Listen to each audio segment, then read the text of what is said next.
හරි. ඊට පස්සේ මේ print කියන එක තමයි. හරිද?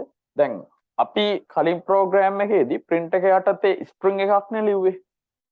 අපි මේ print එක අරගෙන මේ විදිහට print කියලා ලියලා වරහන් ඇතුලේ ඔය වගේ string එකක් ලිව්වොත් දැන් අපි කෝඩ් එක රන් කරලත් බැලුවා ඒ string එක ඒ විදිහටම ඩිස්ප්ලේ වෙනවා.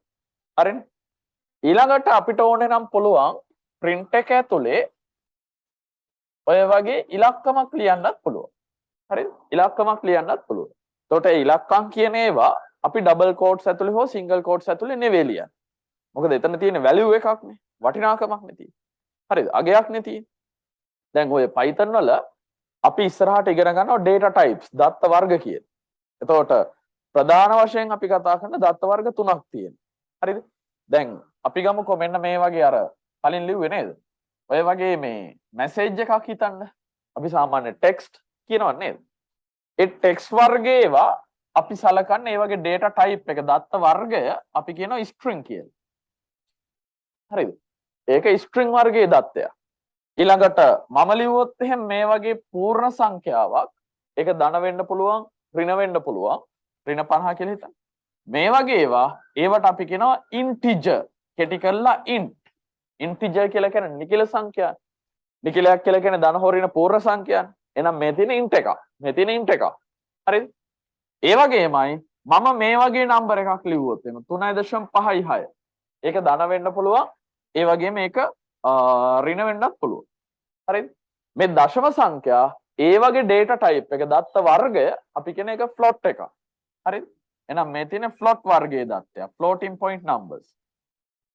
දශම සංඛ්‍යා. ඔය float එකක් තියෙනවා. පැහැදිලිද? එතකොට අපි print එක පාවිච්චි කරන්නේ මොනවා හරි දෙයක් display කරගන්න output එක විදියට ගන්න. අපිට output එක විදියට ගන්න ඕනේ string එකක් නම් Python code එකක ඕනම තැනක මේ print එකේ විතරක් නෙවෙයි ඕනම තැනක string එකක් ලියද්දී අපි අනිවාර්යයෙන්ම ඒක double quotes හෝ single quotes අතර ලියන්න ඕනේ. හරිද? ඒක print එක ඇතුලේ විතරක් නෙවෙයි ඕනම තැනක string එකක් ලියද්දී single quotes ඇතුලේ හරි double quotes ඇතුලේ හරි ලියන්න ඕනේ. හරිද? integer එකක් int එකක් ලියද්දී float එකක් ලියද්දී එහෙම double quotes ඇතුලේ single quotes ඇතුලේ එහෙම ලියන්න ඕන කියලා ප්‍රශ්නයක් නැහැ. හරිද? මම දැන් print 500 වරහන් ඇතුලේ 500 ලිව්වොත් print කියන කෙනා කරන්නේ output එකක් දෙන එක. එහෙම නැත්නම් display කරන එක. මොනවද display කරන්නේ? ඒ display කරගන්න ඕන දේ තමයි වරහන් ඇතුලේ ලියන්නේ. එහෙනම් මොකද්ද display වෙන්නේ 500. පැහැදිලිද? එහෙනම් පළවෙනි පේලියෙන් output එක අපිට ICT කියලා හම්බ වෙනවා. දෙවෙනි පේලියෙන් output එක 500 කියලා හම්බ වෙනවා. පැහැදිලි නේද? දශම සංඛ්‍යාවක් display කරගන්නවා නම් එහෙම නැත්නම් print කරගන්නවා නම් ඒත් අපිට ওই විදිහට ලියන්න පුළුවන්. ඒත් single quotes double quotes එහෙම ප්‍රශ්නයක් වෙන්නේ නැහැ. හරිද? එහෙනම් ඔන්න print එක පාවිච්චි කරන්න හැටි. දැන් ආයෙ මම කියන්න යන්නේ මේක. මොකක්ද? ඔයාට ඕනේ නම් හරිද? ඔයාට ඕන ICT කියන මැසේජ් එකයි 500 කියන එකයි 3.56 කියන float එකයි මේ තුනම display කරගන්න ඕන. හරිද? ඉතින් තුනම display කරන්න අපි ඔය වගේ print පේලි තුනක් ලිව්වොත් අර කලින් program එකෙත් ඔයගොල්ලන්ට පැහැදිලි වෙන්න ඇති හැම වෙලේම එක print එකකින් එක පේලියයි output එක විදියට දෙන්නේ. දෙවෙනි print එකේදී ඒ output එක වෙනමම පේලියක් විදියට තමයි එන්නේ. තුන්වෙනි print එක වෙනමම පේලියක් විදියට තමයි display වෙන්නේ. එහෙනම් මේ code එක මම run කරලා බැලුවොත් ICT ඊට පහලින් 500 ඊට පහලින් 3.56 කියලා පේලි තුනකට තමයි output එක ලැබෙන්නේ. පැහැදිලිද? අපිට බැරිද මේ වැඩේ කරන්න? මොකක්ද? අපිට බැරිද එක print එකක් පාවිච්චි කරලා හරි එක print එකක් පාවිච්චි කරලා මෙන්න මේ පේලි තුනම output එක විදියට අරගන්න බැරිද? එහෙම අරගන්නවා නම් අපි ඒක ලියන්න ඕන මෙන්න මේ විදිහට. හරිද? එක print එකක් ලිව්වා මම මේ ටික මකලා දාන්නම්. මේ විදියට print එකක් ලිව්වා print ඉස්සෙල්ලම ICT කියන string එකනේ. එහෙනම් ICT කියන string එක. ඊළඟට මම ලියනවා මෙතන එකතු කිරීම. ඒකට එකතු කරන්න මේක 500 කියන ඉලක්කම ඒකට එකතු කරලා කීයද 3.56 කියන එක. හරි? ඔය විදිහට අපි දැන් මගේ බලාපොරොත්තුව තමයි මේ ICT 500 3.56 කියන ඒ අගයන් තුනම හරිද? ඒවත් තුනම එක print එකක් පාවිච්චි කරලා display කරගන්න යන්නේ. හැබැයි මම මෙහෙම ලිව්වොත් මෙතනදි වෙන ගැටලුව තමයි ICT කියලා කියන්නේ අපි දන්නවා string එක. මම කෙටි කරලා str කියලා දානවා. අපි දන්නවා 500 කියන්නේ int එකක්. මෙතන කියනවා string එකකට int එකක් එකතු කරන්න කියලා. අපි දන්නවා 500ට 1000ක් එකතු කරන්න පුළුවන්. 6ට 9ක් එකතු කරන්න පුළුවන්. ඒ කියන්නේ integer දෙකක් එකට එකතු කරන්න පුළුවන්. හැබැයි ICT කියන වචනයට 500 කියන int එක එකතු කරන්න පුළුවන්. එකතු කරන්න බෑ. අන්න මෙතනදී එකතු කිරීමේ ලකුණ පාවිච්චි කරොත් එකතු වෙන දෙන්න ಜಾති දෙකක් නිසා වර්ග දෙකක් නිසා මෙන්න මෙතනින් කෝඩ් එකේ දෝෂයක් ඇති වෙනවා. හරිද? error එකක් එනවා. ඇයි error එක එන්නේ කියන එක තේරුම් ගන්න. පැහැදිලිද? හැබැයි මේ දෙන්න එකතු කරද්දී එහෙම error එකක් එන්න විදියක් නැහැ. මොකද මෙයත් සංඛ්‍යාවක් අරයත් සංඛ්‍යාවක්. මෙයා පූර්ණ සංඛ්‍යාවක් අරය දශම සංඛ්‍යාවක්. ඒ වුණාට මේ දෙක එකතු කරන්න පුළුවන්. කොහොමද එකතු කරන්න කියන එක මම පැහැදිලි කරලා දෙන්නම්. මේක ඔටෝමැටිකලි මෙයා ෆ්ලොට් වෙනවා. හරිද?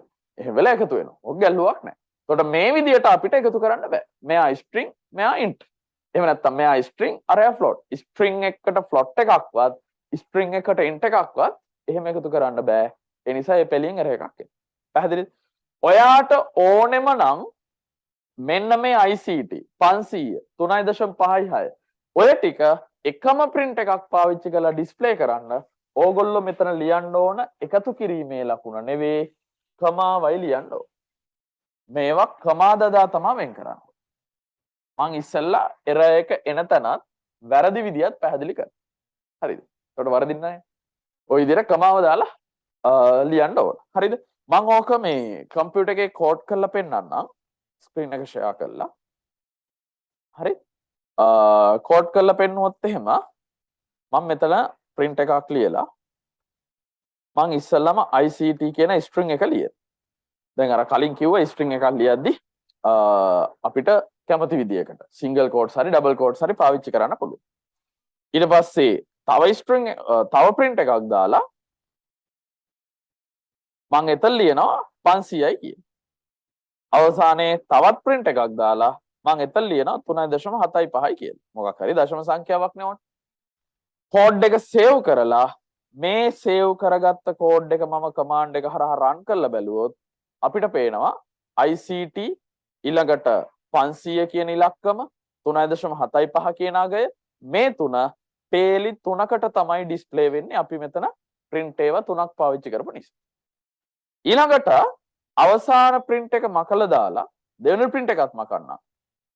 ඔය විදිහට මකලා දාලා මම මෙතන ICT කියන string එකට 500ක් එකතු කරනවා.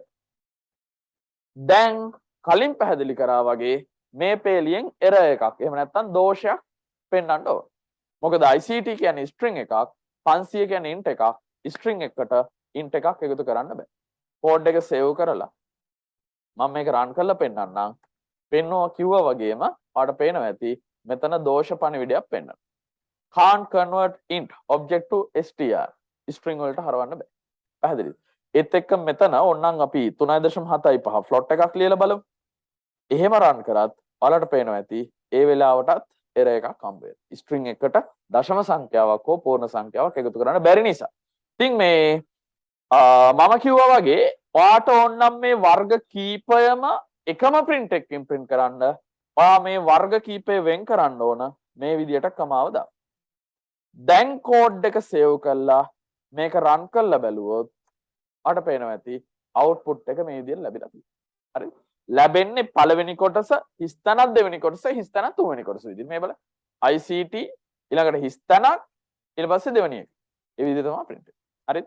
එහෙනම් මේකෙදි මම කියා දුන්නේ එක print එකක් පාවිච්චි කරලා අගයන් කීපයක් ওই විදිහට print කරන හැටි. ඕන්නම් මේවා වෙනස් වෙන්නම ඕනේ නැහැ කියන්නේ. ඔයාට පුළුවනි ICT ඊළඟට කමා තව මෙතන මේ A level කියලා මම දානවා string දෙකක්. string දෙකක් වුණත් ওই විදිහට අපිට කමාව දාලා වෙන් කරන්න පුළුවන්. මේක රන් කරලා බැලුවොත් කිසිම ප්‍රශ්නයක් නැහැ output එක. හරිද? දැන් අර එකතු කිරීමේ ලකුණේ ප්‍රශ්නයක් කිව්වනේ. ඒ කියන්නේ එකතු කිරීමේ ලකුණ දැම්මොත් එර එකක් එන්න පුළුවන් කියන. ඒ එර එකක් එන්නේ ඇයි කියලාත් මං කිව්වා. එර එක ආවේ ස්ට්‍රින්ග් එකකට ඉන්ට් එකක් එකතු වුණ නිසා. මම දැන් මෙතන කමාව අයින් කළා ඒ වෙනුවට එකතු කිරීමේ ලකුණ දාන්න. දැන් මොකද කියන්නේ? එර එකක් එයිද නැද්ද? දැන් ICT කියන්නේ ස්ට්‍රින්ග් එකක්, A level කියන්නේ ස්ට්‍රින්ග් එකක්, ස්ට්‍රින්ග් එකකට ස්ට්‍රින්ග් එකක් එකතු කිරීම කියන එක දැන් දෝෂයක් නෑ. හැබැයි ඇත්තටම මෙතන වෙන්නේ එකතු කිරීම නෙවෙයි, මෙතන වෙන්නේ ස්ට්‍රින්ග් එකකට ස්ට්‍රින්ග් එකක් එකතු කරොත් ඒ දෙක සංයුක්ත වෙන එක. කෝඩ් එක සේව් කරලා මම මේක රන් කරලා පෙන්නන්නම්. අපට පේනවා ඇති දැන් අවුට්පුට් එක විදියට A level ICT කියන තනි ස්ට්‍රින්ග් එක හම්බෙලා තියෙනවා. හරිද? එතකොට තව දෙයක් මේක ඉගෙන ගන්න තියෙනවා. මෙතන කමාව දැම්මොත් එහෙම වචන දෙක වෙන් වෙනවා තමයි. හැබැයි වෙන් වෙද්දී මැද්ද හිස් තැනක් print වෙනවා මේ. එකතු කිරීමේ ලකුණ දැම්මොත් පළවෙනි string එක ඒකට එහෙමම සංයුක්ත වෙනවා දෙවෙනි string එක. එතකොට මැද්ද හිස් තැන් display වෙන්නේ. ඕවා හොඳට මතක තියාගන්න. හරිද? දැන් මේක විභාගයට මෙහෙම මේ හිස් තැනක් එනවද ඔක අහන්නේ නැති වෙයි. ඒ වුණාට අපි ඉස්සරහට කෝඩ් ලියද්දි ඒ කෝඩ් වල අවුට්පුට් එක අරගනිද්දි හරිද? ඒ අවුට්පුට් එක හදාගන්න අපිට අවශ්‍ය විදිහට හදාගන්න මේ ක්‍රම ඕන වෙන්නේ. හරිද? මේකත් පොතේ තේරුම් අරන් ලියලා අවශ්‍ය නම් Tamanට තනියෙන් කරගන්න පුළුවන් නේද? ඒ ලෙවල් ළමයිනේ. අවශ්‍ය නම් පොඩි පැහැදිලි කිරීමක් මේකත් එක්ක තමන් මොතන ලියාගෙන කම්පියුටර් එකෙත් මේ කොටස කෝඩ් කරලා බලන්න.